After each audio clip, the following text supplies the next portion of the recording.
Chapter 3. Garmon in Fire. Those who speak of victory before the enemy lies dead are fools. The struggle ends only after the final blow is struck. Endred Har, the Ravaged Hound. Once Jagatai personally took to the battlefield at the helm of his legion, the resistance of the traitors at the Barren Haven was methodically crushed by his sons. Despite the challenges of fighting on heavily broken ground, the battle-hardened White Scars used their skills in maneuver warfare to sweep through each point of enemy presence in a constantly moving, relentless campaign. Squadrons of the Sky Hunters soared above the rocky landscape to pinpoint enemy positions. The intelligence gathered ensured the precision of their brothers' strikes, denying the enemy any opportunity to evade the wrath of the 5th Legion. The heavy machines of the White Scars continued to advance, smashing through the walls of enemy bastions with relentless firepower, leaving behind only shattered debris and broken bodies of defenders. This victory was won at the cost of the lives of the last of the Star Raiders, who in a united surge voluntarily sacrificed themselves in battle to honor the master of the 5th Legion. The price for the forces deployed by the 5th Legion was equally harsh. More than 40% of the war machines involved were rendered inoperative or beyond repair due to enemy strikes designed specifically with the hostile terrain in mind to achieve maximum destructive effect. Regardless of the price paid in the name of victory, there were no local populations or military forces at the Barren Haven that needed rescuing, nor were there any assets to garrison. Instead, the desolated planet, like many other worlds scorched by the fire of the Horus heresy, was left behind as the fleet of the 5th Legion moved on, continuing its campaign across the Garmon cluster. The White Scars delved ever deeper into the chaos of the Great Slaughter, the front of the greatest of wars engulfing the entire region. To bring to life the will of their Primarch, they shattered enemy fleets, crossing the void and splitting the rocky crust of assaulted planets to bring death to the enemies of the Imperium. The great battles of past years spawned many disparate detachments and marauder warriors loyal to one side or another, many of whom were drawn from surrounding space territories, which further contributed to the ongoing massacre. Some factions arrived by the command of their leaders, others of their own volition or driven by a sense of duty, to aid allies and unleash their hatred upon common foes. Although the campaign of the War Master reached a turning point, the motive for most battles became instincts and emotions rather than the achievement of specific strategic objectives. As the war had already fractured the unity of the Space Marine legions, many of them sought primarily to achieve personal goals, and the vast territory of the Garmon star cluster offered them the broadest opportunities for such endeavors. Just as Medicine led his own campaign against the traitors, similarly acted Endred Har, the leader of the contingent known as the Fangs of the Emperor. This was a unit of warriors who erased the heraldry of their native legions, renounced their oaths of allegiance to their kin, and set themselves a new goal, to satisfy the soul-consuming thirst for vengeance at any cost. Born on Terra and part of the 12th long before it was renamed the World Eaters, Har avoided the implantation of the Butcher's nails and fought elsewhere during the reunification of the Warhounds with Angron, which separated him from his brothers even before the Legion sided with Horus at Istvan. Following the betrayal of the World Eaters, Har renounced Angron and all his oaths to the 12th Legion, surrounding himself with those who had done the same. Unlike the warriors of Medicine, united by their loss, who swore to fight alone until the hour came to reunite with their native legions, Har's warriors cared little for the restoration of the past. Instead, they sought to bring death to Horus's supporters by any means available, and tolerated absolutely nothing that could impede this goal, up to and including attacking those who questioned Har's dangerous enterprises and killing them, even if they were their own comrades. Like bloodthirsty sharks, the Fangs of the Emperor arrived in the Garmon cluster in search of the War Master, but instead encountered a widespread war that, like a colossal quagmire, drew in ever-new participants. Wishing to operate freely, without restrictions from Imperial command, Ha infiltrated the cluster through the eastern sectors and their dead systems, located far from the central worlds. Making no effort to communicate with allies in the region and refusing to obey orders from Terra, the fangs of the Emperor prowled through the interstellar space, striking vicious blows at any enemies they encountered. They attempted to find any hint of the War Master's whereabouts, hunting the garrisons of the 16th Legion that guarded extraction worlds, which had recently resumed production to replenish the reserves of the traitor's armada, inexorably advancing toward the solar system. Having long discarded any pretense of honor, Ha stopped at nothing to ensure the opportunity to hold accountable his former brethren traitors and their minions. At the Void Station, Axiom's Passage, where enormous ammunition depots were located, a company of the Fangs of the Emperor led by Ha himself masqueraded as a contingent loyal to the War Master, claiming they were sons of the Red Angel and faithfully served the main body of the 12th Legion. In an atmosphere of heightened suspicion, the company was granted access to the cargo docks, but only after Ha threatened to remove the station's commander, Payne, from the Auxilia, should he continue to question Ha's loyalty and ignore his directives. It is worth noting that the Rivenhound did indeed intend to fulfill this promise as soon as his ships were permitted to dock. Once the Black Shields were granted the appropriate authorization, their pretense fell away, and they mercilessly began to annihilate the cohorts of the Auxilia defending the station, moving through the facility in scattered groups rather than standard formations of regular Astartes. Although the station was properly equipped to repel Void ship attacks, the defensive batteries and the protective cordon of Axiom's Passage were unable to utilize most of their capabilities against the successful boarding actions of the enemy, necessitating the garrisoned Veletarian sections guarding the ammunition depots to hold the facility until reinforcements arrived. They blocked bulkhead doors and erected improvised barricades in an attempt to slow the attackers' advance. However, all their efforts proved futile, as warriors in Tartarus armor equipped with chain fists cut through any barriers with impunity, followed by their more lightly armored brethren. The standard doctrine prescribing the Legion's actions in similar situations called for the use of flamethrower weaponry to clear narrow corridors and destroy enemy improvised structures. But Ha's men preferred a close engagement with the enemy, utilizing firearms and blades regardless of the additional risk to their own survival. Within minutes, the Fangs of the Emperor broke into all major sectors of the facility and leveraged the fury of their assault to force the enemy into retreat. Ha personally led the assault on the Void Station, striding through the corridors and passages of Axiom's Passage, shouting Payne's name as a challenge. Laser shots from defensive weapons bounced off his armor without causing any harm. Following in their leader's wake were squads of Space Marines, each a warrior sworn anew to the Fangs of the Emperor. They wielded not only familiar weapons like bolters and bolt pistols, which spewed fiery flashes with each shot, but also strange and esoteric armaments rarely seen in the hands of the Emperor's legions. From elongated barrels equipped with rib-like cooling systems and festooned with bunches of cables that seemed to conduct dark energy, howling streams of black light erupted, scorching the very air and instantly turning living flesh into carbonized debris at the slightest touch. The frantic cries of numerous auxiliary detachments echoed through Vox networks and loudspeakers. Soldiers called for their comrades in arms to retreat to escape pods and abandon the facility. Artura Payne ordered the officers of his inner circle to sever the communication lines to prevent further dissemination of such messages, and instead confirmed that every single soldier under his command was obliged to remain at their posts and fight so as not to disgrace the name of the War Master. Where Payne's men decided to continue the battle, they crossed their power axes with the roaring chainswords of the Space Marines. Small groups of mortals worked together, trying to counter the superhuman might of each enemy warrior.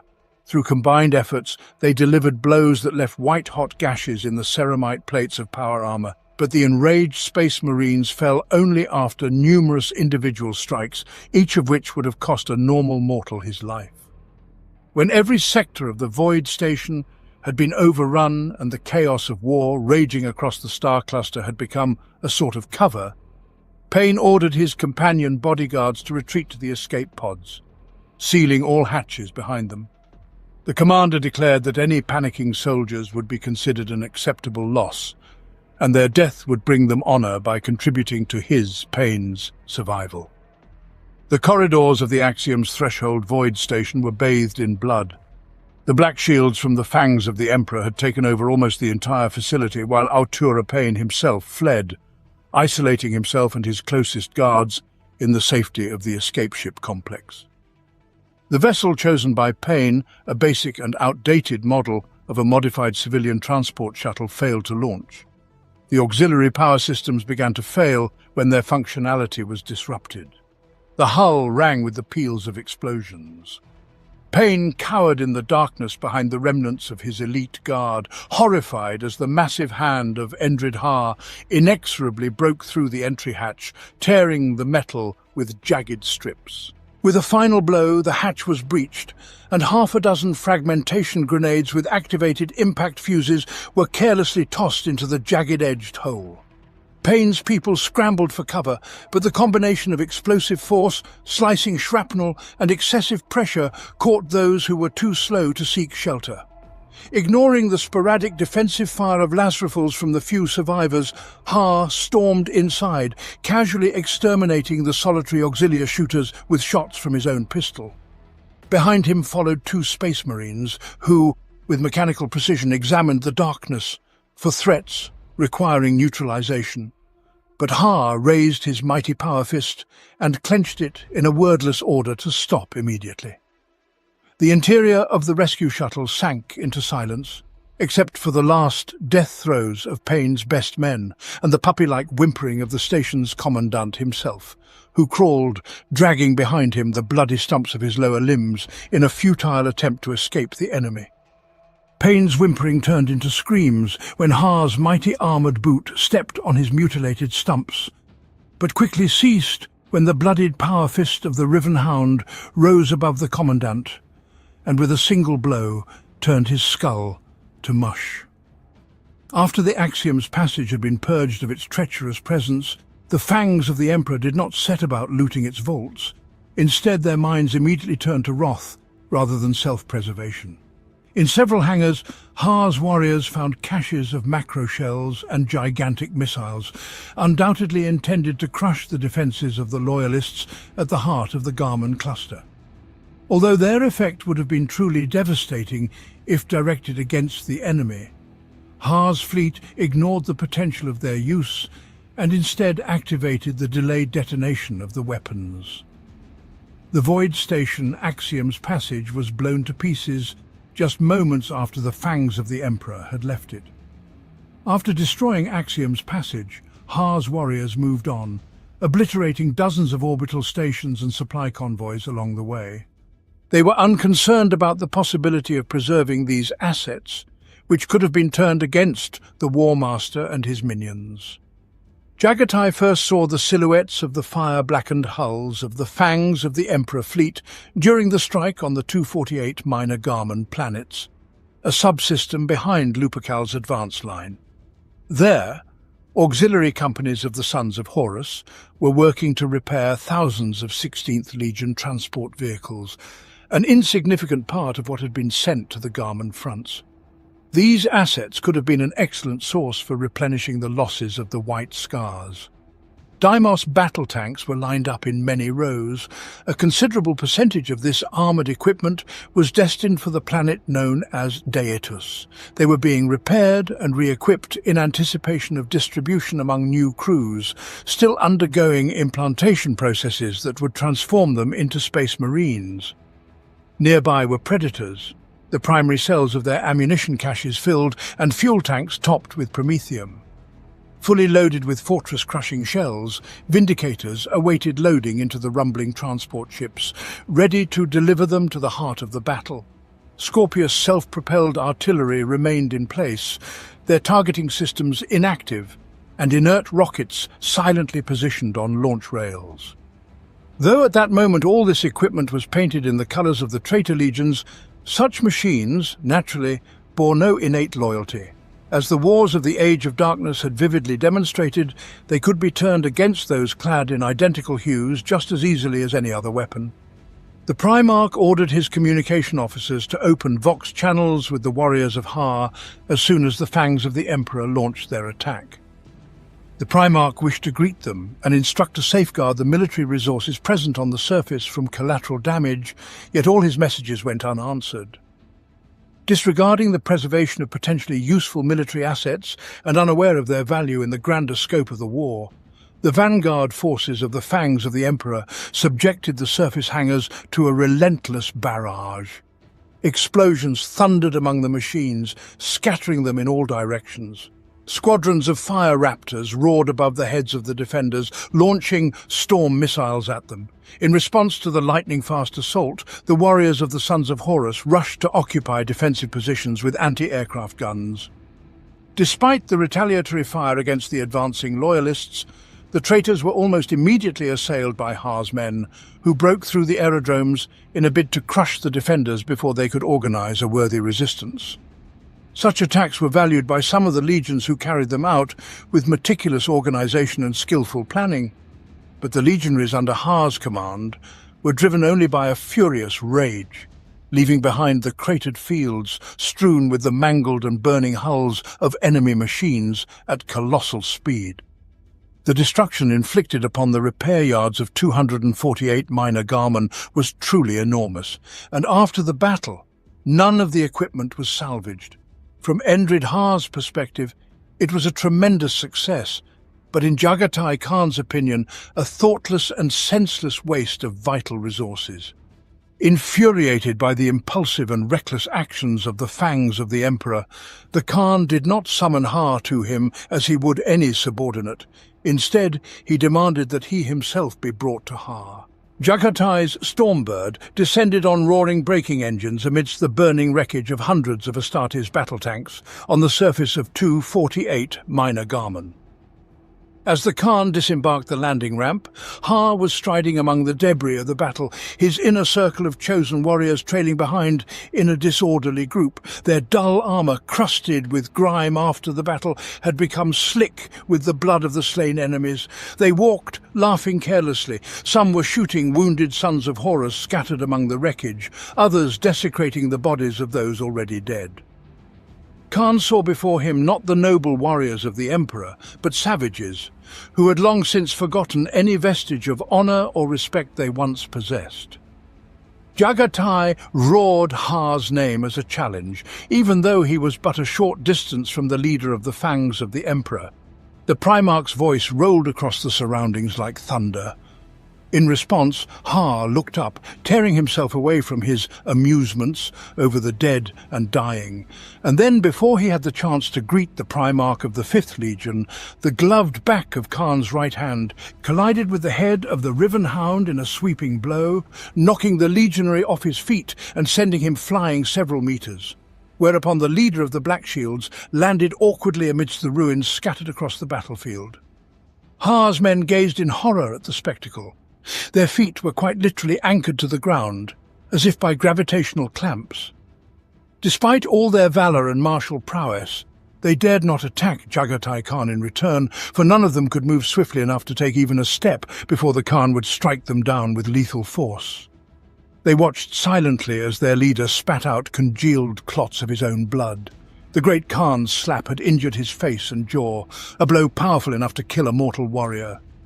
Endrid Har rose to one knee as the Khan loomed menacingly over him.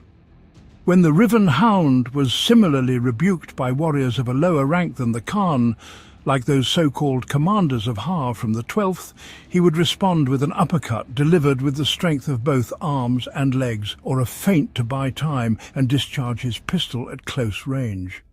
Any attempt to strike a White Scar's Primarch in anger was akin to signing one's own death warrant, and Har was ready to sign it himself only in the event of an assassination attempt on Horus himself. Instead, every warrior stood motionless until an uneasy silence reigned. Only a few seconds passed, but each felt like an eternity until Khan's voice, similar to thunder heralding an approaching storm, finally shattered it. He spoke to Ha of the disgust he felt regarding the entire situation, of how the personal vendetta of the Riven Hound had led to the frivolous waste of immense assets, which held great value for the Fifth Legion. He reprimanded the former World Eater for his ignorance and inability to perceive the broader context as a whole, spoke of the peril posed by the abyss on the brink of which Terra's fate and all of humanity now balanced. Then, Khan disdainfully acknowledged that he expected no better from one who belonged to the lineage of Angron, the most savage and outrageous among the Brotherhood of Primarchs. Khan keenly observed the fury boiling in Ha's eyes, how his anger rose like water behind a dam, until finally the self-control of the former World Eater faltered. Ha leapt to his feet, shattering the suspended silence with an explosive burst of furious rage, his massive power fist describing a wide arc, driven not by skill but by sheer burning fury. Jagatai foresaw that such an outburst of emotions would lead to such an inelegant and poorly balanced attempt to strike down the offender. Skillfully stepping aside by half a step, the Khan dodged Ha's clumsy attack and crouched, making a sweeping kick at the advancing legionary, knocking him off his feet and once more sprawling him on the ground. Showing not the slightest desire to draw his blade or provoke his opponent into an attack, the Khan narrowed his eyes, watching as Ha got back to his feet and began to slowly circle around Jagatai. Disappointment was literally readable in the Primarch's posture as he tensed and relaxed his fists. The accompanying fangs of the Emperor stood immovably like spectators aware that it was best not to interfere in matters of honor, and at the same time unwilling to condemn themselves to death by attacking a white scar. Ha's restraint again weakened, and he rushed straight at Jagatai, deciding to employ the full mass of his immense body in an awkward attempt at grappling. The Primarch once again anticipated the moves of the leader of the Fangs of the Emperor, intercepting him mid-leap in the blink of an eye, and using Ha's momentum, flipped him over his shoulder, slamming him back first into the ground. Before Ha could recover from the force of the blow, Jagatai drew his sword from its sheath, pointing it directly at the throat of the opponent lying flat on his back. Now, with Ha completely under his control, Jagatai softened his voice and spoke to the captive warrior, nonchalantly informing him that as a result of his actions, he, Endrid Ha, was relieved of his command over the Fangs of the Emperor. All their forces would be transferred under the Khan's command to fight according to the path of the Fifth Legion. This thought made Ha involuntarily smirk, which prompted the Khan to lower the blade even closer to his throat. Just as the tip of the Warhawk's sword was poised to pierce the flesh of his neck, the leader of the Fangs of the Emperor hoarsely whispered, "You will know failure in your efforts if you do not listen to me right now. I know things about the Garmon cluster that you cannot imagine. Index mortificator, data schema, loss parameters by sectors, quadrant, septant losses, 402,141. Quadrant, subsol losses, 400,922. Quadrant, Meridi losses, 643,893. Quadrant, Oxidai losses, 731,865. Few could stand against the might of the Blood Angels as they fought ever further along the path to Beta-Garmon, and although they encountered fierce resistance from traitors along the way, none could surpass them. More and more loyalist troops heeded the rallying calls of the Great Angel, which bolstered the confidence of the warriors devoted to the throne. Their goal was within direct reach. It seemed that the presence of Sanguinius would be enough to turn the tide of war in the Garmon cluster. The Great Angel intended to return Beta-Garmon II to the control of the Imperium and cleanse it of the presence of the Sons of Horus. Given its status as the capital world of the system, this action would destabilize the War Master's power over the entire cluster, depriving him of the ability to dictate the course of the war as he had done before. By gaining control over the fortress at the heart of the cluster, Sanguinius would obtain an unprecedented degree of freedom and the chance to begin reclaiming everything that had fallen under the rule of Horus's forces. As soon as the Angel's armada reached orbit, He ordered Beta-Garmon II to be subjected to a bombardment intended to destroy defences and crush the resolve of the traitors entrenched there.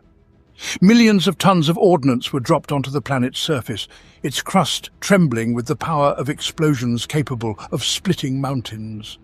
And then the Blood Angels descended from the heavens, a force unparalleled on the battlefield since the time of the Great Crusade, and this force crashed down upon the traitorous hosts.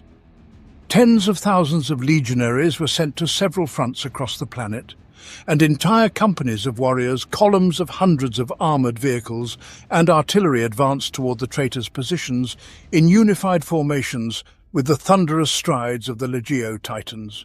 The Blood Angels did not hold back their wrath in their desire to unleash the fullness of their fury upon the enemy.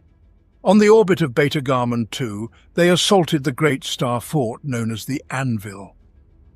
The Great Angel ordered his chosen elite to ensure that it would be wrested from the control of the War Master.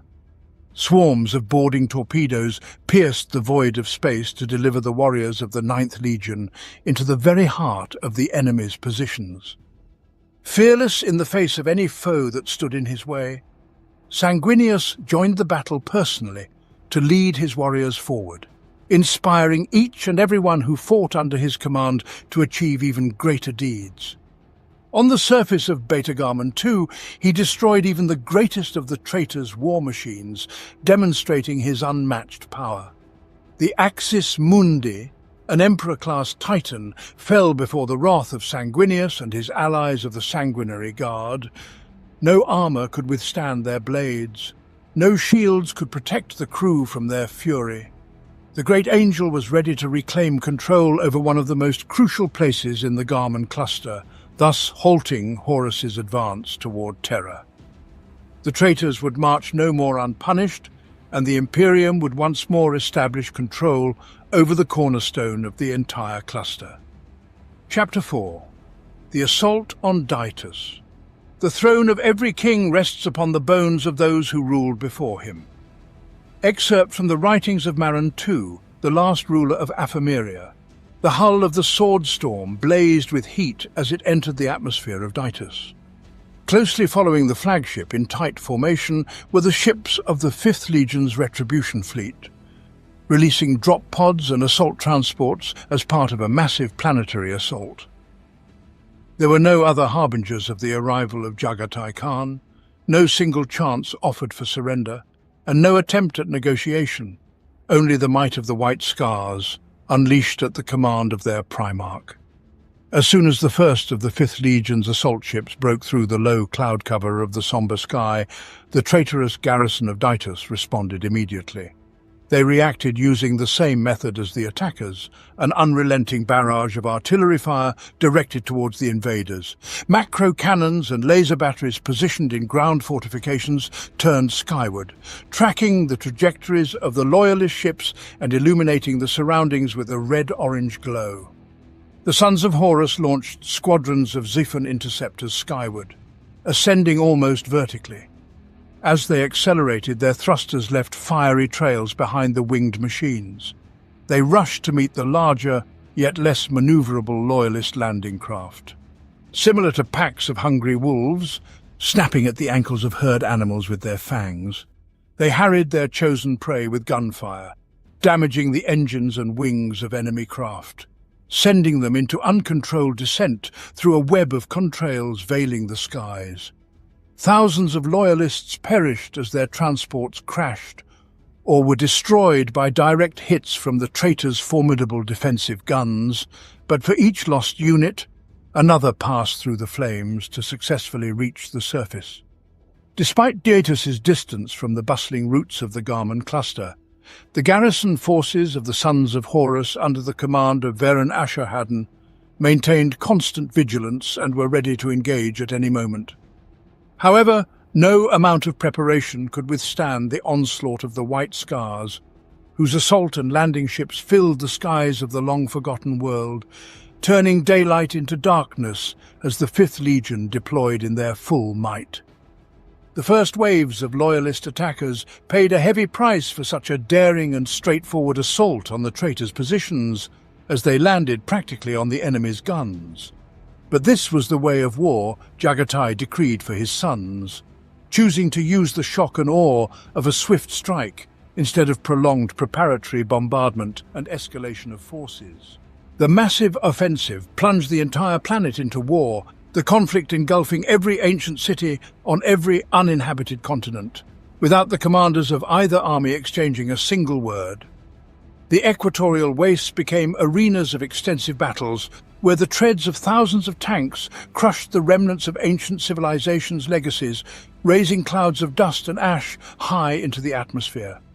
The assault companies of the White Scars set their sights on the tropical jungles of Datus, making their way through the dense vegetation with the aim of destroying the outposts and remote bunkers from which the traitors launched missile strikes against loyalist positions. Columns of Kratos tanks, sons of Horus, accompanied by dozens of infantry, rolled out of the underground hangars of long-abandoned manufactorums to meet and repel the waves of grav skitters, jet bikes and land speeders in an ivory colour, advancing at the forefront of the White Scars offensive. Entire city districts exploded into furious skirmishes for every room as the companies of the Legion of Jagatai and their allies conducted aerial deployments onto the roofs of the tallest buildings to then battle the planet's defenders floor by floor down to the very ground. The warriors of Ashurhaddon repurposed the dilapidated structures of ancient Daetus settlements to meet their needs, transforming the deserted ruins into barracks and armories, and the agri-sectors into launch pads and ammunition depots. These places became epicenters of great battles where the White Scars sought to obliterate the infrastructure behind the traitors' defense. However, truthfully speaking, all of these assaults, with one exception, were a ruse designed to divert the traitors' forces from the principal objective of the invasion. The 5th Legion arrived on Datus not by blind chance. Jagatai Khan ordered the assault on the planet neither out of fury nor a thirst for vengeance. All his actions were based on information provided by Endrid Ha. The former World Eater was forced to admit that during his own campaign across the expanse of the star cluster, he learned that the Sons of Horus were gathering on Datus, involving reinforcements from Beta-Garmon and allies from numerous other traitorous legions and other factions swearing allegiance to the War Master. Together they declared the planet their own and reconstructed the primitive edifices of long-dead civilizations, adorning them with banners bearing the insignia of Horus Lupercal. While many of these buildings were used as military installations necessary to supply the vast armies of traitors with essential resources, fuel and ammunition, one place, known as Galzamad, which in a rough translation from one of the Chthonic dialects means throne of the god, held a much more sinister purpose. Endrid Ha intended to travel to Datus in person, together with his men, to locate the very place where, as he had been told, Horus himself would attempt a ritual of communion with his dark patrons, which would aid in augmenting his malevolent powers. Jagatai regarded this revelation with suspicion. He relentlessly pursued the forces of the War Master, yet at the same time realized that the White Scars campaign, however impressive it may have been, would always remain overshadowed by the glorious deeds of the Great Angel. The victories won by the White Scars were at best secondary, and in the greater scheme of things, would not influence the course of history. Even if it contradicted Dawn's instructions not to seek revenge or personal glory, the Khan could not ignore the opportunity presented. Indeed, if successful, his attempt could alter the very trajectory of the Horus heresy. A victory by the Khan could prevent the War Master from returning to Terra and, in turn, contribute significantly more to the preservation of the Imperium than the deeds of anyone else.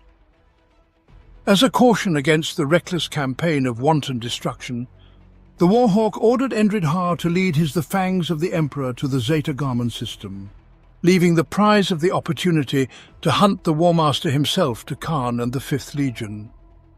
However, before the departure of the Black Shields, Jagatai vowed that if Ha's tales proved false, or if he disobeyed the will of the Primarch, he would again feel the bite of the White Tiger Dao on his throat, and it would be the last sensation of his life. The very presence of traitor forces on Datus informed Jagatai that at least part of Ha's story was true. But in this era of deception and betrayal, there always remained the possibility of facing some ruse or distortion of truth aimed at luring the Fifth into a deadly trap with tempting bait. Since the White Scars were committed to a full-scale attack, while the pincers of the treacherous host closed ever tighter, there was no longer time for doubt, and even if Ha's words turned out to be nothing more than lies, recalling the Legion would be without honour. Upon arrival at Galzamad, the Fifth Legion did not need to deploy any reconnaissance groups to verify Ha's words. The structure of the temple, though shrouded beneath a thick veil of clouds that blanketed the planet like a shroud, was visible to the multispectral augers of each ship in the armada. Situated within an octagonal perimeter of concentric covered walls, existing since before the records of the Imperium began, and undoubtedly the handiwork of some lost civilization, Galzamad was a pyramid with a platform on top, constructed from hewn stone, each block used in its construction rivaling the size of munitorum containers. Although the temple itself was a formidable position to assault, the original architects of the structure clearly pursued some grander objective. It evoked associations with the legendary architectural masterpieces of pre-industrial terror, a time when the ancient gods were said to have walked the earth. Galzamad possessed all the characteristics of a place that was not merely the heart of a civilization, but also served as a monument to the very belief, a place where life and death were intricately intertwined, a place of creation and conclusion, gates leading from one realm of existence to another. Horus and his followers did not regard this place with the same reverence and respect as its creators, though it was impossible to know whether the ancient builders would perceive the works of the 16th Legion as desecration. To enhance the defences, the War Master's engineers added shield generators and gun emplacements on the expansive fields between Dragon's Teeth and other anti-tank traps. Indeed, the Sons of Horus transformed Galzamad into a new monument, a true temple to conquest and dominance, yet one that could still serve as a site for some occult ritual of unknown significance. The traitor's fortress was an affront to the purity of the Imperium, and the fact that at its very heart lay a blasphemous ancient structure incited the wrath of the Warhawk. Acting in the vanguard of the Legion, the company of the Primarch himself concentrated the main forces in the assault on Galzamad, while covering forces from the oath-bound Loyalist troops and cohorts of the Solar Auxilia were deployed to contain and distract the enemies positioned in smaller fortifications, preventing them from interfering with the main assault. Terminator units of the 5th Legion advanced on Galzamad, forced to trust their survival to the thick armor plates of cataphracti armor. The density of defensive installations denied them entry into battle aboard Spartan assault tanks. The warriors marched across open terrain, not breaking stride even when their brothers perished under enemy fire, with more and more explosions echoing among their ranks. Less than half of the warriors who set out to cross the deadly open ground surrounding the traitor's citadel managed to reach their goal. The rest met their demise, though in accordance with the tenets of the Principia Bellicosa, such losses were considered acceptable in conducting siege warfare. Those who survived engaged in breaking through and suppressing the network of gun emplacements around Galzamad, as well as destroying the void shield that protected it from direct assault. The roaring chain fists of the Terminators chewed through plasteel bulkheads and hatches, after which heavy flamers burned out enemy shooters, detonating munitions at each gun emplacement as they advanced further. Explosions erupted here and there as the Terminators of the 5th Legion in their black armor activated the protocols of Harash and sequentially silenced forever the defenders' guns, continuously fed with energy from the generators within the fortress walls. With the intensity of enemy fire diminishing, the White Scars were able to safely deploy more troops and conduct a swift reorganization to consolidate their forces and lay siege to the enemy fortress. Yet even after most of the guns were silenced, the enemy did not think to cease their resistance. From the grated gates in the walls gushed out savage, frenzied packs of world eaters, so overflowing with rage and bloodlust that they simply could not wait for the attacking foe to come within range. Although the numbers of the 12th Legion were sufficient to form companies, they no longer fought with the organization of Legion forces, moving instead in scattered groups, disregarding central command elements and relying on the instinctive urge to surge forward and tear their enemies apart.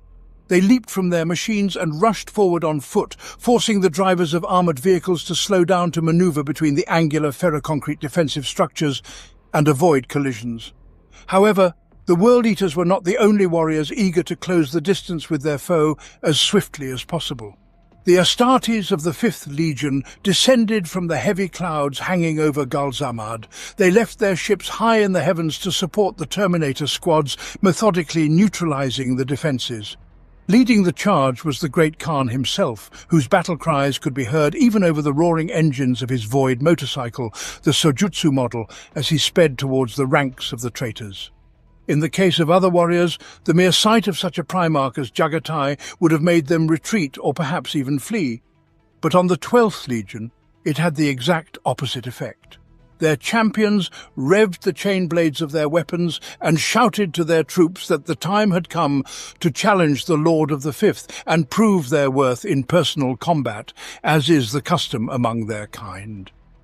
The Warhawk sought to test himself in battle against the War Master's champions, but if these so-called warriors so eagerly sought to stand in his path, he was more than willing to grant them the death they so desired. On the flanks of the attacking spearhead, approaching the rampaging horde of World Eaters on the ground, the Dart and Kizagin speeders moved, bombarding the warriors of the 12th Legion from afar with a volley of solid projectiles and slashing fragmentation missiles, cutting the legs from under the advancing sons of Angron. However, this was not the true might of the Astartes attack, but merely preliminary artillery prep. While Jagatai Khan and the warriors of the 5th continued their rapid descent toward the enemy ranks, weaving and dodging to avoid the chaotic fire of the World Eaters, before finally unsheathing their blades and readying the power lances Kontos for battle, then crashing into the enemy line at full speed. The force of the strike sent a thunderous shockwave into the heavens as the explosive heads of the Kontos pierced the power armor of both warriors and war machines, shredding the flesh of the enemies inside. In such a situation, mere mortals would have turned and fled, but the World Eaters were not discouraged by the fierceness of the attack. They aimed to rip the Scars riders from their saddles with bare hands as they sped past and hacked at the fallen with chain axes to ensure their demise. Jagatai leapt from his iron steed and fired a shot from each barrel of the Voice of the Storm, his masterfully crafted pistol, into the mass of each of the 6 World Eaters. They all fell as if mown down, and the Warhawk had holstered his weapon before their bodies touched the ground. The elegantly curved blade of the White Tiger Dao practically sang as Jagatai began to trace arcs in the air, slashing enemies at waist level with each strike. In his path stood one of the rising champions of the 12th Legion, roaring and foaming from the grill of his helmet, wielding a massive chain blade skillfully yet predictably. As the opponent advanced, the Khan had already decided the manner of his death. The rage and boasting of the traitor were no match for the fencing mastery of the Primarch. The Khan dodged the World Eater's blows and intercepted his sword, piercing the foe's back while the momentum of the missed strike carried the World Eater past. Then 2 more appeared, shackled together by left and right hand as if part of some barbaric gladiatorial ritual. Each clutched a weapon fashioned in the style of the craft of ancient hunters. For a fleeting moment the Primarch hesitated, a pause imperceptible to ordinary humans, but long enough for Jagatai to linger and marvel at the sight of 2 brothers fighting together in such a manner. Another instant passed, shorter than the blink of an eye, and the Khan struck, beheading both with a single sweep of his blade. After the momentum of the initial attack had been expended, a devastating clash began before the fortification walls as more and more warriors joined the fray. The white scars, seemingly born from the sky, were the first to leap into the assault on the Hawkstrike jump packs, followed by reinforcements of infantry. The Scorpius artillery batteries were pushed forward from their landing zones to the range of the traitors' walls. They unleashed a devastating hail of fire upon the defenders as squadrons of land speeders and jet bikes continued their barrage, shielding the Khan from the concentrated firepower of the warriors of the 16th Legion atop the massive crenellated walls of the ancient fortress. The sun of Daetus set and rose again as a blood-red orb before the wrath of the World-Eaters was finally quenched by the relentless determination of the 5th Legion. Thousands had perished in a single night of slaughter, yet what remained of Jagatai's loyal sons now stood before the breached gates of Galzamad. Their breakthrough required a sacrifice in the form of the Atlas, the venerable mastodon of the 5th Legion, itself a relic of the Great Crusade. Even in its mechanical death, the massive damaged hull of the heavy transport served as an armoured battering ram through which the white scars could pierce the depths of the enemy stronghold.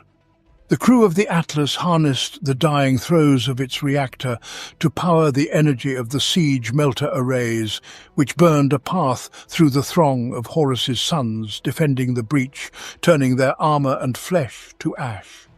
Jagatai Khan emerged from the sombre insides of the wrecked mastodon, stepping onto a path scorched by fire. Behind him followed 24 Terminators of the Ebon Keshig, wielding glaives with crackling power fields. Each was weary from the preceding hours of battle, yet remained fully combat-ready, not only due to their transhuman physiology, but also driven by a burning hatred for the traitors. The sons of Horus gathered on the steps of the central pyramid, emerging from the subterranean bunkers and shafts to rain destruction upon the enemy. They unleashed barrages of bolt rounds and searing streams of plasma, which tore through the ranks of the White Scars as they emerged from the breach to launch a renewed assault. Even as more of the 5th Legion poured in, they had to traverse open ground to reach the steeply stepped sides of the pyramid, paying for every advance with blood. The Khan ascended higher, seeking Horus, forced to tread on the bodies of his fallen sons, each of whom had sacrificed their life only after felling many times their number of traitor legionaries. At last he reached the platform atop Galzamad, as the surviving warriors of his company plunged blades into the throats of the few remaining enemies who dared challenge the raging death surrounding them. At the pyramid's base, far below, the battle still raged. The traitorous warriors clad in the sea green of the 16th joined those who bore the imperial purple of the 3rd, or the deep crimson of the 17th, striving to repel the onslaught of the White Scars.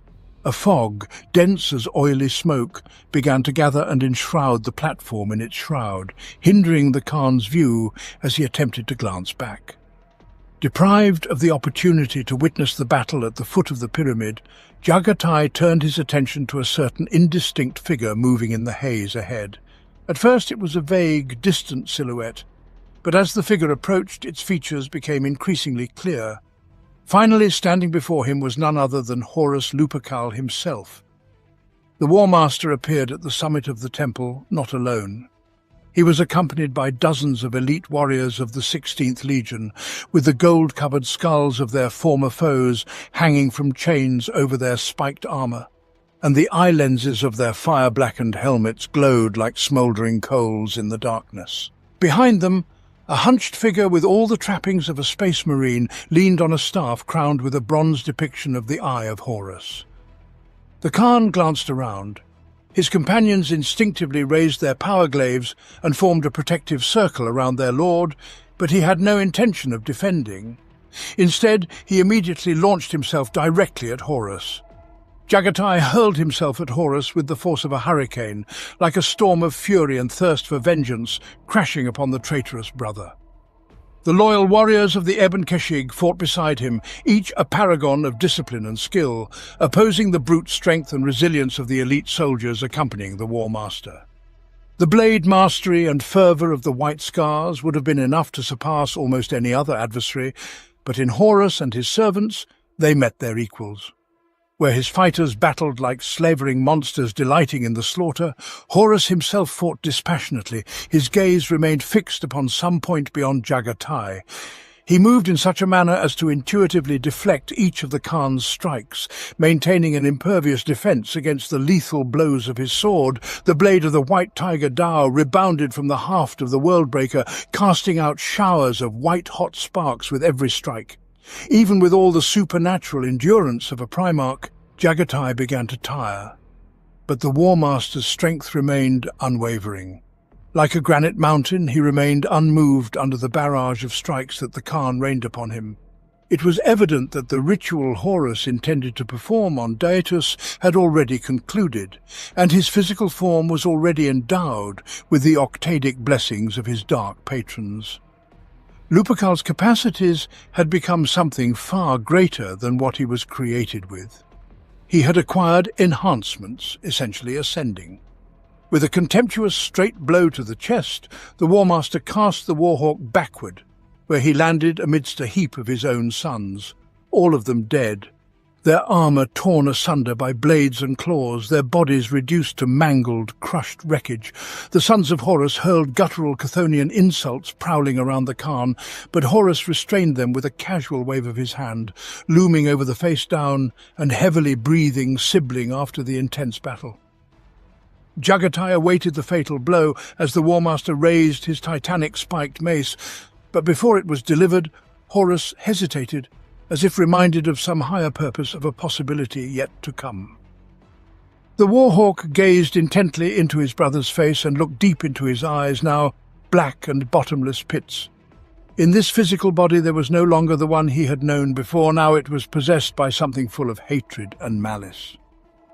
And then, at the very moment Horus was ready to finish off his brother Primarch, the skies of Daetus were engulfed in flames. The blame lay not with some celestial phenomena, but with the burning remains of Astartes warships, too many of which bore the Fifth's heraldry. Jagatai Khan's blinding urge to attack this world had put his fleet at risk, and as soon as reinforcements arrived for the sons of Horus, fresh vessels under the command of Tibalt Mar prepared to strike back. With the overwhelming majority of his warriors committed to supporting the ground assault, the Khan's fleet repelled the counterattack of the arriving sons of Horus, but in the face of the enemy's numerical superiority, defeat seemed inevitable. The Sword Storm itself, like many other White Scar's ships, found itself dangerously close to being boarded. The Vox calls for help from their crews went unheard by the Khan or anyone else, as if some invisible blight silenced them. Nevertheless, the boarders on the flagship of the Fifth Legion were repelled thanks to the intervention of Megison's shattered legions, warriors in black, emerald and gunmetal grey who arrived unannounced, drawn by Tibalt Mar's pursuit of eradicating the traitorous presence. The White Scars joyously welcomed the arrival of Megison's Patchwork Legion. Shadrach Medicine personally boarded the Khan's flagship and joined the battle to clear the bridge of enemies. His troops exterminated all the traitors, although at a high cost. Among Megison's men, many also from the Iron Ten, there were legionaries proficient in Vox coding and communications far beyond the standard legionary training. These Space Marines used their enigmatic skills to circumvent the enemy jamming in the Vox nets and re-establish contact with loyalist forces on the surface of Daetus. For such significant assistance, the White Scars expressed sincere gratitude to Medicine and his warriors, although their actions revealed the full horror of the situation on the surface. The defeat of their brothers seemed inevitable, and the life of the Primarch of the Fifth Legion himself was in jeopardy. Having regained control of the ship's main systems, the shattered legions and White Scars began to work together. Medicine was informed that, although his tech marines had managed to determine the location of Jagatai Khan on the surface, the evacuation of the Warhawk to a relatively safe place using the standard teleportation equipment familiar to the warriors of the Fifth Legion was not feasible. The advanced and experimental techno-artifacts of the Shattered Legions possessed much greater capabilities, including noticeably more precise and powerful teleportation, although in many cases they had not undergone proper testing, and their use could result in unforeseen consequences. Despite the daunting risks, Medicine had to make a choice. for without his intervention, the Warhawk would fall to Horus, which would almost certainly doom the defense of Terra to failure. Following the Warlord's command, Megison's men activated the mechanisms of a technology unlike any other in the Imperium and opened a rift in physical space, allowing them to reach the surface of Dytus and rescue Jagatai Khan from under the Warmaster's control.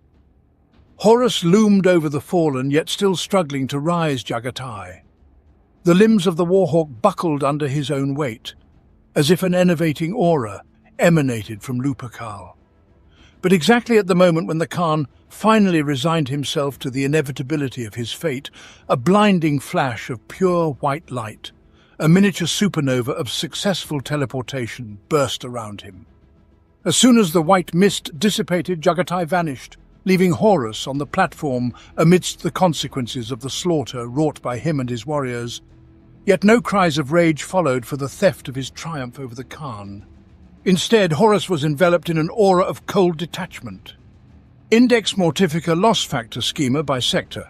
Quadrant. Septant losses, 534,132 quadrant. Subsol losses, 489,232 quadrant. Meridae losses, 722,453 quadrant. Oxidae losses, 810,235 quadrant. Classified losses, 999,999. After the Blood Angels were thrown into the battle for Beta-Garmon II, control over this entire world hung by a thread. The war between the Titans led to more than 20 Legio being reduced to pale shadows of their former might, and hundreds of god machines falling never to rise again. The Loyalists exhausted the traitors' forces and broke through their defensive lines, yet with each captured sector they had to overcome new defensive positions, destroy even more weapons, and annihilate even more enemies. The Blood Angels were forced to advance across land littered with the bodies of their fallen brethren, while assault squads had to activate their Warhawk jump packs to leap long distances between improvised cover made of the burnt husks of machines from their legions, and yet the traitors still retained their strength. The walls of Nirkon City fell, and amidst its debris lay a great multitude of bodies of both loyalists and traitors. The hives of Beta-Garmon too burned so brightly that their funeral pyres could be seen from orbit. Sanguinius's offensive on Beta-Garmon II annihilated many foes of his legion, as entire sectors fell under their meticulously planned assaults, yet it was still insufficient for the conquest of the entire planet. The forces of the Warmaster continued to cling to their impregnable defences, challenging the will of the Great Angel and gradually slowing the momentum of the Loyalists' advance. The attacks on the Starfort Anvil proved fruitless. Aboard it were merely nominal enemy forces, a necessary sacrifice intended to divert the Loyalists' attention and lure them into a trap. Ascaelon, the commander of Sanguinius's personal guard, and his men barely escaped when the traitors detonated the anvil, causing its wreckage to crash down upon Beta-Garmon II.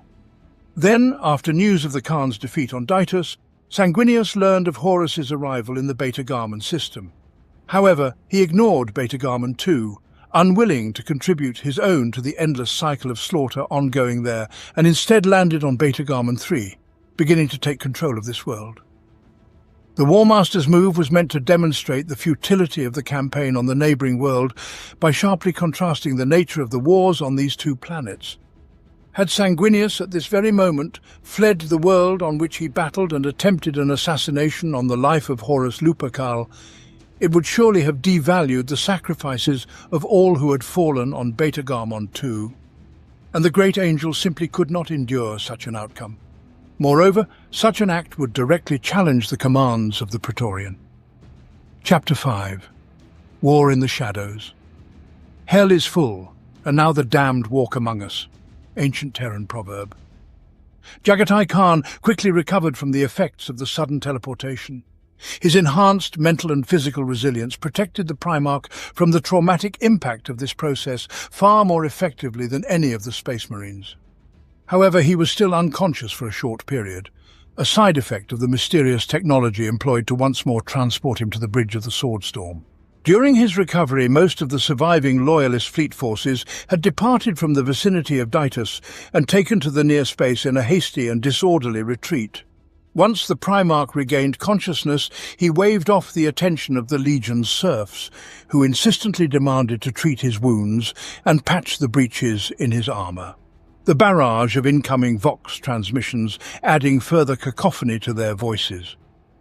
Medicine had been observing the Khan since the completion of the teleportation, and as soon as the Primarch regained his senses, he knelt in a gesture of respect. The Space Marine bowed, and for a brief moment, Jagatai Khan silently gazed at the legionary, while the unfathomable mind of the Warhawk conducted an eidetic reconstruction of the sequence of events. Then he placed his hand on the shoulder of the former Iron Hands legionary, bidding him to rise once more. The Khan chose neither to reprimand Medicine for his interference nor to thank him. There was no time for sentimentality. Instead, he asked for an assessment of the strategic disposition of the battle fleet. In response, the bridge crew began listing the casualties of the Legion's battle companies and other forces. The Khan ordered them to stop, asking only who had survived. One humble adept hesitantly reported that losses were estimated around 47%, and detailed how evacuation ships had made hundreds of sorties under intense fire to bring the troops back to orbit, as the fleet's hour to prepare for departure drew near. The White Scars and their allies had suffered severe losses, with many warriors listed as missing in action. Despite the opportunity to retreat from the planet's surface, notably fewer legionaries left it. Not only due to the losses during the battle, but also because many simply refused to leave, choosing instead to continue fighting with all their might to hold back as many traitors as possible who might pursue the Loyalists and their retreating fleet. Jagatai fell silent, sinking into his thoughts for a moment before speaking again. He asked those who had managed to escape not to mourn those left on Dytus, for they were not lost. Instead, fate had merely directed them and their brothers onto different paths. The Khan expressed his firm belief that their paths would cross again if the retreating forces were determined to continue fighting. While the fleet of the 5th Legion, now joined by ships under the command of Shadrach Medusan, continued its journey away from Dytus, its personnel began to reorganize and recover from the swift evacuation. Amidst the hustle of repairs and restoration of order on the decks, Medusan himself remained aboard the Sword Storm alongside Jagatai Khan, honoured with the privilege of accompanying the Primarch in his personal quarters, both temporarily isolating themselves from the working teams and personnel. Left alone, the two commanders openly discussed the war in the Garmon cluster, sharing their concerns and aspirations. Jagatai Khan, taking a cue from his brother Sanguinius, not only posed various questions to his fellow warrior, but also listened attentively to his own insights. Medusan proposed that they could still make a significant contribution to the course of the campaign if they succeeded in achieving victory on Beta-Garmon, and this remark sent Khan into deep contemplation. The forces of the Shattered Legions, under Medusan's command, conducted a truly devastating campaign of targeted attacks against the logistical structure of the traitors, the very mechanisms that governed the course of the war. Through this, they managed to undermine the foundations of the War Master's power over the Garmon cluster, accomplishing to a large extent what they had strived for over the years since the atrocities at Istvan had shattered their former unity and strength. However, Medusan was well aware that the Leviathan's gaze would inevitably shift, and the full might of the forces under the War Master's control would concentrate on those who sought to destabilize the key factors of their successful warfare, and that this outcome was a necessary consequence of the actions undertaken by the warlord. The victories of the Shattered Legions would not be won over vast armies on grand fronts spanning entire continents. They did not anticipate triumphant marches at the head of grand assemblies of renowned warriors. Instead, they would wage their campaigns in the shadows, in shaded regions devoid of the golden glow of glory, performing deeds that few would ever speak of aloud. In this aspect of the war for the Garmon cluster, Jagatai Khan saw parallels between Medusan's warriors and his own legion. Their victories would not be claimed over the War Master himself. The conquest of the core systems would not be part of their achievements, yet without their contribution to the common cause, even Sanguinius would not achieve success. On Daetus, the 5th Legion suffered defeat in battle against the sons of Horus, and without Shadrach Medicine's intervention, Khan's arrogance would have led to his demise at the hands of the War Master. The strength and martial prowess of Horus Lupercal had always been among the greatest within the Brotherhood of Primarchs, but now he had become much stronger, somehow gaining even more power and speed. But where one battle was lost, the war could still be won. Medicine informed Khan about the Geneforges of Beta-Garmon discovered by his reconnaissance vessels, one of several facilities constructed under the control of the 16th Legion that ensured what seemed to be an endless flow of reinforcements, with which Horus managed to consolidate his power over most of the cluster and continue to feed the hunger of war on the battlefields in the core systems. Though this region was far from the system of Beta-Garmon and the capital of the cluster itself, preventing the approach of reinforcements would deprive the traitors of fresh forces in the crucial systems, and would give momentum to shift the balance of the larger war in favor of Sanguinius. Instead of striking at the supply convoys of the War Master's campaign, they would strike at its very heart. When Jagatai and Medicine emerged from their seclusion aboard the Sword Storm, they did so with newfound clarity of purpose and energy. They stood shoulder to shoulder, and Khan gave the fleet the order to set course toward the Beta-Garmon system. The system of Beta-Garmon itself was well insulated from the ravages of war. The wave of devastation had not reached it, and the flow of inductii produced within its boundaries, in turn, formed a source of reinforcements for the 16th Legion. A vast percentage of enemy forces had been created specifically in the gene forges scattered across numerous locations throughout the system, replenished with human material initially acquired from the population of Beta-Garmon's penal colonies. When their population became depleted, fresh candidates from systems throughout the entire Garmon cluster were sent for transformation aboard the Black Warhounds of the Warlord. When the Sword Storm, under the command of Jagatai Khan, stormed into the system, it was evident that the White Scars and the Broken Legions were not the first to attack Beta-Garmon. The system was already embroiled in open war. It appeared that the battle had ignited even before the arrival of the Loyalist Armada. The distance between the colossal ships closed with reckless speed, and among the battle formations raced seemingly endless boarding torpedoes. The shattered hulls of vessels from both sides of the conflict spun lifelessly in the void, their passengers and crews cast into space, having long since met their demise. The fresh Loyalist forces beheld not the crimson grandeur of the 9th Legion's orderly ranks, but the symbol-stripped and blackened hulls of countless ships belonging to the fangs of the Emperor, battling throughout the system. Jagatai perceived that it was here Endrid Har had dared to unleash all his fury upon the enemy, and his face became stony as the crew assessed the battle's status, adhering to standard Legion protocols, attempting to make contact with the attacking Black Shield vessels. The Warhawk immediately forbade them from any attempts to communicate with Endrid Har or any of his warriors. In his wisdom, Khan knew better than to attempt to restrain Har's intentions with any feigned strategy or efforts at coordination. The World Eater spoke only the language of war, and any attempts to propose the use of complex strategy or establish a command hierarchy would be akin to trying to shout at the deaf, and worst of all, Jagatai understood that Har would undoubtedly begin to question the success of the operation on Daithus, matters that Khan was reluctant to discuss. Instead, the Warhawk ordered his crews to contact Medicine and his ships. They were to support the attack of the fangs of the Emperor. Where Har had recklessly plunged into combat, the traitors struck back and gained the upper hand as the initial assault momentum of the Black Shields had exhausted itself. Although the enemy comprised mere garrison forces of a system far from the war's crucible, the traitors remaining in the Beta-Garmon system were well fortified to defend their territory and could successfully fight against a ferocious force that outnumbered them many times over. Khan intended to liken himself to a hammer that would crush the traitorous forces, achieve victory over the armies of the War Master, and spare the fangs of the Emperor from inevitable annihilation.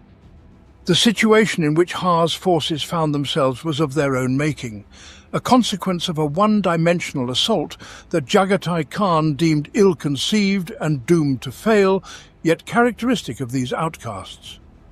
The obvious lack of countermeasures and strategic depth in the actions of the fangs of the Emperor would have surprised the Warhawk if it concerned any other faction. But instead, Khan was enthused by the opportunity to intervene. So he personally directed the actions of his subordinate commanders and company captains over Vox as he made his way to his own Stormbird. His swift stride through the corridors of the Sword Storm was thrice the pace of his adjutants, forcing them to run to keep up with their lord as they relayed the most important battle updates. Khan was informed that initially Ha's forces attempted to establish a semblance of a blockade around the positions of the traitors on Beta-Garmon 2. Their ships surrounded the planet's high orbit, yet the Black Shield fleet lacked sufficient numbers to properly maintain the cordon, so their formation was dangerously close to being swept away by the Sons of Horus abandoning their positions. The Warhawk showed little interest in this theatre of war, presuming that Medusan would likely wish to send his own forces there with some degree of probability. He gestured for his lieutenant to continue the report.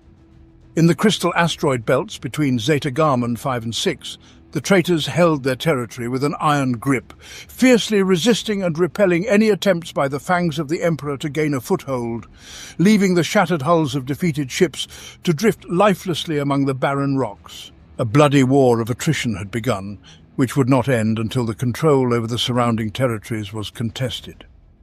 None of this interested Khan either, and he impatiently ordered the adjutant to continue. Another of his men, clumsily shuffling data slates, began transmitting information about Beta-Garmon 10, where the main forces of the traitorous defense were concentrated. Near this world, the Balthanza, recently requisitioned by Endrid Ha, alongside several other ships of comparable tonnage, were completing the final stages of orbital deployment. Jagatai's eyes widened, his pace quickened even more. He would strike here on Beta-Garmon 10 and thereby leave his mark in the history of the war for the Garmon cluster. As the last of the assault shuttles and landing pods of the fangs of the Emperor departed the launch decks of the ships above Beta-Garmon 10, the hulls of the latter began to disintegrate in explosions of catastrophic power, their void shields finally succumbing to the relentless barrage of enemy fire. They approached perilously close to the planet's surface. The ship crews rivaled their leader in impulsiveness and recklessness, thus finding themselves trapped in the inevitable gravitational well of Beta-Garmon 10. Khan's strike group navigated through the blazing debris that began to rain down onto the surface like meteorites of adamantium and iron. Squadrons of ivory-coloured stormbirds carried companies of elite warriors, surrounded by dozens of smaller craft, shimmering in red-orange explosions like jewels against the smouldering umbra. Disregarding the safety restraints of his personal Stormbird, Jagatai Khan stood tall in the troop compartment, unfazed by the severe turbulence during descent. Opening the Vox channel for all disembarking forces of the 5th Legion, he vowed that the traitors of the Sons of Horus would be crushed by the White Scars, and that the intervention of his legion would allow the fangs of the Emperor to achieve victory. No further words were exchanged. Khan allowed the artillery of his landing craft to eloquently declare his intentions by unleashing fire upon the traitors. On the surface of Beta-Garmon 10, a true carnage unfolded. New fronts continuously opened where the fangs of the Emperor deployed.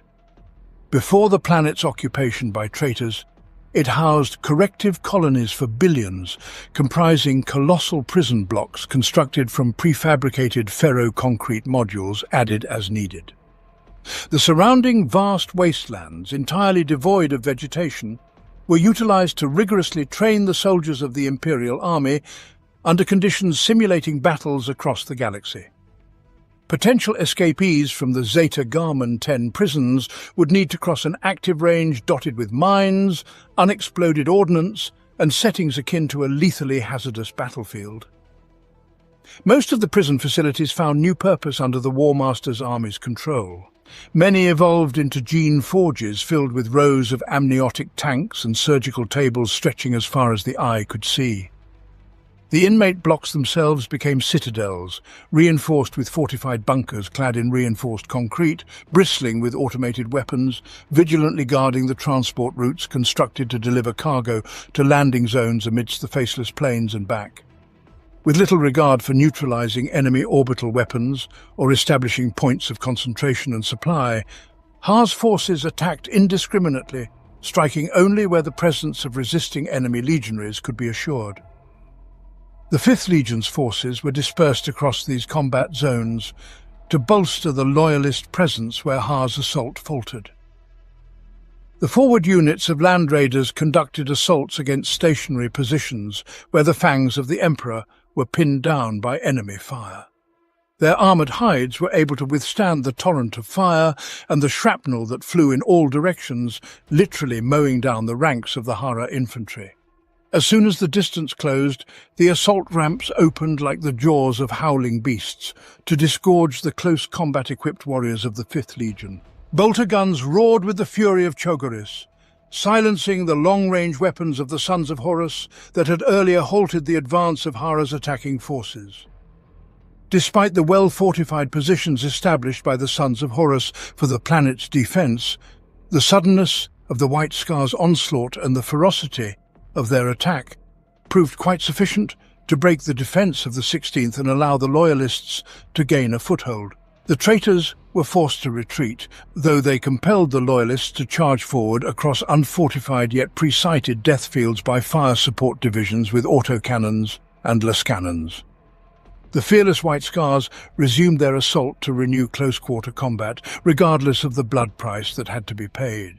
The objective of Jagatai Khan was the centre of battle in the southern hemisphere of the planet. When his Stormbird dropship approached the landing zone, the scale of the conflict unfolding there became evident. The roads that ran between squat grids of functional structures were littered with both the corpses of the Sons of Horus and a significant number of deceased, the fangs of the Emperor. Tank hulls at the intersections still burned within the craters left by explosions on the surface.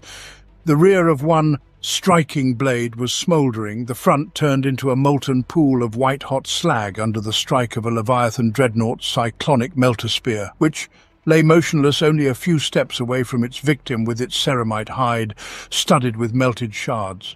However, the surviving part of the blade was still more easily recognizable than the mangled remains of the Rhino Deimos chassis, scattered around, overturned and fused with the bodies of its passengers who tried to escape from the hellish fire of devouring, burning promethium. Amid the wreckage and death, a path could be discerned, and Ha's warriors burst through the massive armoured blast-resistant doors of the underground hangar straight into the dark depths of the gene-forged Natus 17. The fangs of the Emperor left no defensive perimeter capable of hindering the enemy from pursuing and surrounding their forces. Thus, such measures had to be undertaken by the Khan. The Warhawk assigned several companies from his strike force to hold positions and prevent additional treacherous forces from penetrating Natus 17, while he led the remainder of his contingent into the depths of the unexplored facility. Shortly after deploying, the White Scars guarding the entrance to the complex found themselves surrounded by the forces of the War Master's recruits, cohorts of the Solar Auxilia, who no longer bore their heraldry, having discarded it in favour of crude depictions of the Eye of Horus. Thousands of Auxilia fighters advanced in the direction of the Loyalists, supported by squadrons of Leman Russ battle tanks. Trusting their vanguard to hold back the enemy forces gathering outside, the Warhawk and his warriors surged forward with accelerated pace to reach the front lines of the battle, already raging in the depths of Natus 17, several layers below the planet's surface. Endrid Ha fought in the thick of the melee, locked in combat with a Contemptor dreadnought adorned with terrifying spikes and hanging chains of black iron. The emerald-green armour of the giant was covered in a film of blood and soot, painting its hull in a glossy burgundy-brown shade. The dreadnought advanced on Ha, seeking to seize him with the razor-sharp claws of its massive power talons, but the former World Eater dodged each strike, fending off the battle machine's ferocious attacks with his own mighty power fist, eventually forcing it to lose balance and topple forward. In a flash, Ha surged forward and ripped the atomantic core from the rear of the Contemptor's hull, tearing power cables and wires like the neural connections of a biomechanical spinal cord, then caused the reactor to overload and explode in a burst akin to a miniature supernova. Warriors too close to the blast, both the Fangs of the Emperor and Sons of Horus, engaged in furious hand-to-hand combat, were caught by the shockwave, and several were incinerated by the encompassing solar fire. Ha himself was knocked off his feet and thrown into the air, but even before the blinding flash had faded, he managed to regain his balance. As the leader of the Fangs of the Emperor looked around to restore his perception of the battle, his gaze fell upon the figure of Jagatai. Grimacing at the sight of the Primarch, Ha swiftly hurled himself at the enemies once more, not spending a moment to greet the newly arrived allies. Jagatai followed suit, carving a path through the hordes of adversaries surging from the depths of Natus 17 in an effort to resist the invaders. The veteran warriors of the Sons of Horus, part of the garrison of Beta-Garmon, now comprised merely a tenth of the traitorous forces. The rest were inducted warriors, awakened after hypno-indoctrination with the purpose of defending the place of their birth. In their lives as space marines, they were novices to such an extent that they advanced without the cohesion of organized units, as their overlords simply hadn't had the time to assign them their ranks. Though they were only a few meters apart, the Khan could only catch glimpses of Endrid Ha amidst the throng, filling the installation's interior clad in power armor. In each of them, the Primarch saw a snapshot of pure brutality, frozen in the stroboscopic flashes of light from thousands of bolter rounds discharged in the interval between each breath. At one moment, he observed Ha shattering the trachea of an enemy warrior with a blow to the throat, and in the next, he was already using the severed limb of another son of Horus as a weapon against the legionnaire who previously wielded it. The Khan appreciated the peculiar humor of the situation and allowed a broad smile to spread across his face. The Khan himself fought with the force of a hurricane, each strike of his blade cleaving through half a dozen enemies, yet more continued to advance right over the lifeless bodies of their comrades. The sensors of his armor registered the impacts on his body, but he no longer felt them. His muscles were suffused with burning lactic acid, completely deaf to any other sensations. When a shockwave from the explosion of a massive breaching charge, set to break the enemy's defenses, struck him, the roar of the battle momentarily subsided, and in this brief moment of calm, the Khan saw his battling sons.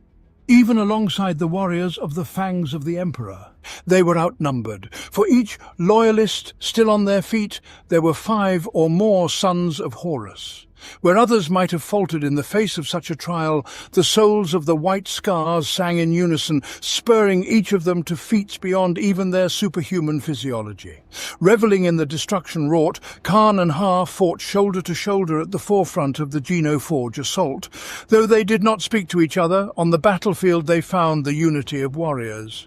There was no need for words to express this bond. Enemies fell in droves before the combined might of the White Scars and the Fangs of the Emperor, as they carved a path of blood and ruin toward the central atrium of Natus 17. At the very heart of this flesh foundry lay the gene vats, within which progenoid glands were being grown in quantities sufficient for implanting hundreds of thousands of inductee warriors and fully restoring the might of the 16th Legion. Having located the source of the War Master's power, the very means by which Horus executed the subjugation of the Garmon cluster, the Loyalists resolved to end it. Every single fluid-filled vat was toppled to the ground, its contents spilling onto the floor, after which the Loyalists' flamethrower teams purged the inner premises of the Genoforge of their stores with purifying promethium flames. By doing so, they unleashed an infernal hell upon the enemy, as the means for creating thousands of new reinforcements were obliterated. Khan received reports of numerous similar structures discovered as his forces fought to capture Beta-Garmon 10 sector by sector. He ordered them all to act in a similar fashion, burn the gene depositories to ashes, and annihilate the corresponding facilities completely. The logisticians of the Fifth Legion calculated that the planetary military installations stored enough resources to create forces comparable in capability to a legion, and that these warriors would, beyond any doubt, be directed to the battle for the main systems. Beta-Garmon remained under the control of Endrid Ha and the Fangs of the Emperor, who vowed to prevent its recapture by the War Master. Surviving records indicate that Ha's forces restored at least one operational gene forge, or by some other means discovered the location of one that had not been destroyed under the supervision of Jagatai Khan. Through its use, Ha's host was augmented by some number of inductee recruits, each created from the involuntary human population of the Garmon cluster, allowing the Fangs of the Emperor to replenish their losses. Sanguinius was forced to witness Horus and his forces ravage Beta-Garmon III, as the traitor's unholy weaponry tore apart the atmosphere of the neighbouring world, destroying Caldera Primus. Once more, the War Master scattered the efforts of the Loyalists to the winds in the Garmon star cluster, and the Loyalists would have doomed Beta-Garmon II to fall into the hands of the traitors had they abandoned it. The Great Angel's forces on Beta-Garmon II endured only thanks to their exceptional tenacity. The war they waged had now turned into a ruthless war of attrition rather than a strategic success, as fragments of once larger forces were compelled to fight amidst the ruins. Sanguinius had to take this into account when deciding on the viability of further presence in the cluster, and also recall that one of Dawn's orders was to minimize the Imperium's expenditures. However, it seemed highly likely that the Loyalist losses on Beta-Garmon II would have been total were it not for the Khan's efforts to stem the flow of traitor reinforcements. After the destruction of the gene forges of Zeta-Garmon, Horus apparently suffered from a lack of resources necessary for a full and decisive victory on Beta-Garmon II, in addition to his conquering of the neighbouring world. Those closest to Sanguinius spoke of the Primarch being overwhelmed with a sense of indecision. Restless and irritable, he fell into a destructive rage, overturning holographic maps and strategic displays in his field command bunker. It was perhaps the only moment in his long service when the Angel displayed emotions considered by those around him to be beneath his dignity. To his trusted confidants, the Great Angel admitted that he contemplated the possibility of slipping away in the night to attempt an assassination of the War Master. He was prepared to undertake this mission, although his own return from it seemed exceedingly unlikely. He revealed that in his dream he saw his cunning brother stricken by some malady, perhaps as a result of a wound inflicted by the blade of Khan, or even Russ, which would ease the task for his own weapon. In the end, Sanguinius was forced to acknowledge that the ambition he contemplated was fraught with too great risks, and deemed it necessary to restrain his selfish impulses for the greater good of the entire Imperium. The cost of the campaign within the Garmon cluster had already risen beyond all measure, and the Index Mortifica had reached critical values. The Garmon cluster was to be abandoned, and the forces of the Imperium had to return to Terra, where the final battle would take place. Only at the cost of billions slain have we earned the chance for Terra to withstand the invaders' onslaught. Excerpts from apocryphal accounts of the campaigns within the Garmon cluster. After 7 years of excruciating conflict, the Garmon cluster witnessed atrocities capable of rivaling any theatre of war that has ever existed or will ever exist subsequently. Billions of people met their deaths. Entire planets were cleansed of all life, rendered inhospitable by the nightmare weapons wielded by those who harnessed the power of the dark gods. Entire armies were ground to dust in the conflict's meat grinder, both those sworn to the Emperor and those who sided with Horus, and those who survived did so only through cunning or sheer accident. For in an era of wars of unprecedented darkness, no one dared hope for even a modicum of mercy. Those who remained on Terra watched as the flames spread across the entire Garmon cluster. and the infernal glow of its destruction became ever brighter with each burned planet or system. Although these wars were still beyond the horizon, they now loomed over the cradle of mankind with increasingly stronger threat, as if cold winds blowing from distant mountains carried the clash of blades and the cries of the dying. Sanguinius accomplished everything Dawn asked of him, and even more than anyone could have expected of him. He led his legion on a crusade into the very heart of darkness, into the merciless flames of a battle of apocalyptic scale. He became a bringer of light, the one who rallied the forces of the Imperium under his banner and challenged the arch-traitor Horus. Although the star cluster Garmon was lost, the great angel assessed the power of the War Master and now knew he would face him at the gates of terror. The weight of his knowledge was shared only with the Warhawk, the only one who had encountered Horus in his ascendant state and knew of the strength he possessed. Khan waged war on his own terms. He ravaged the Garmon cluster, following in the footsteps of the War Master's armies in a quest to undermine their power. Jaghatai achieved a decisive victory at Beta-Garmon. Likely this triumph altered the course of the war in the core systems.